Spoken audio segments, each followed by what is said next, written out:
లోకేష్ నారా.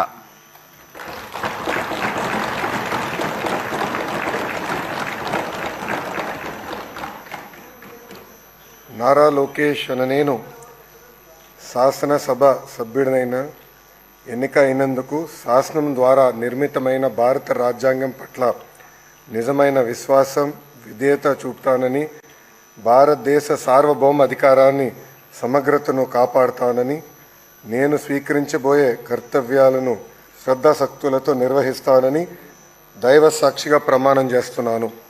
ఆంధ్రప్రదేశ్ శాసనసభ సభ్యుడైన నారా లోకేష్ అనే నేను సభ నియమంలో కట్టుబడి ఉంటానని, వాటిని అనుసరిస్తానని, సభ మర్యాదలను పాటిస్తానని, సాంప్రదాయాలను గౌరవిస్తానని దైవ సాక్షిగా ప్రమాణం చేస్తున్నాను.